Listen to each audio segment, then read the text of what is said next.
Today, we are going to be going over how to add a drop shadow to your bubble or block letters. So I have a full alphabet of block letters here. You do not have to have this if you don't want. I think I'm going to add this same image as a PDF here. So if you want to print it out, you can and use it as practice, but you definitely do not have to. It's just an option. So for your assignment today, you're just going to be tasked with doing one word. Your challenge is going to be to take one word that you've done, either in bubble or block letters, and add a drop shadow. I have the full alphabet here just so you can see it as an example. So whatever you have your letters done in, you want to have your drop shadow be a slightly lighter color. So I think I'm going to do this in this gray color.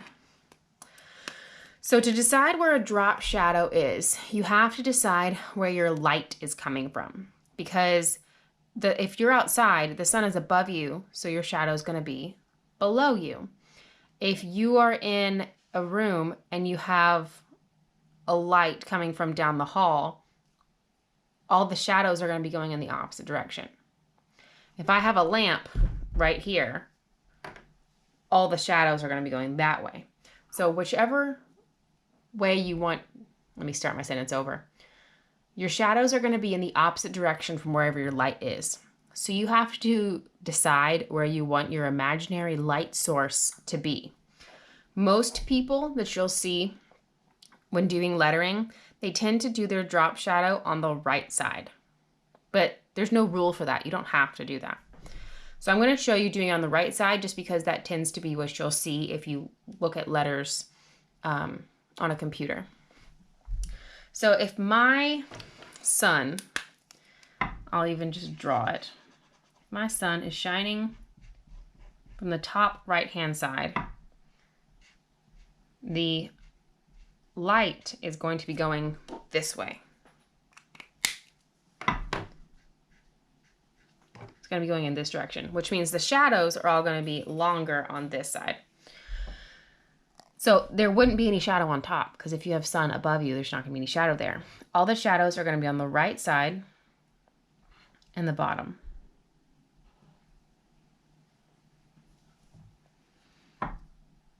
And not the top. So it gets a little tricky when you get to curves like this because you don't want it to be on the top of the curve.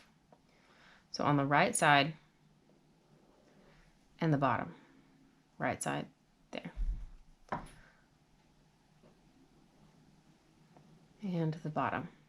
This adds an extra dimension to your letters, gives them a little bit of a 3D look, and really enhances what you're doing.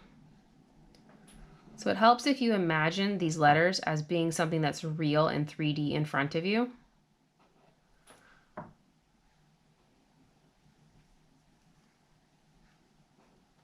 Sorry, I'm getting distracted by my own drawing.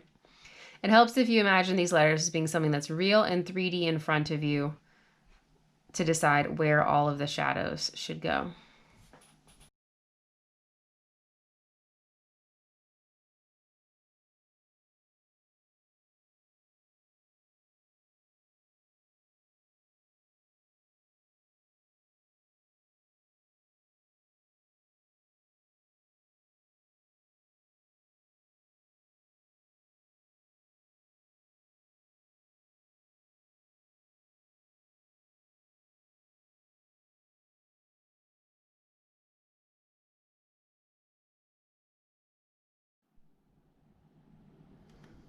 For your assignment today, you are challenged to make one word with either block letters or bubble letters, one or the other, or you could do a whole sentence if you want to, but as a minimum, just one word.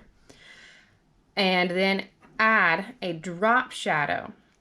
So if you have the light coming from this side, from the top left, all of your shadows should be going along the bottom right side of all of your letters. And if you have the sun coming from this side, it's going to go on the bottom left. Whatever you choose to do, just make sure it's consistent with all of your letters. You can have it coming from any angle that you want. Just make sure that it is consistent with all of your letters.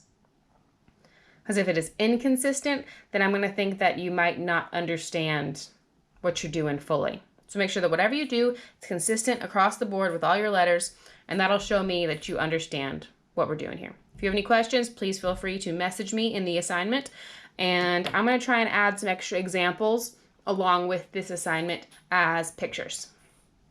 All right, I'm looking forward to seeing what you got.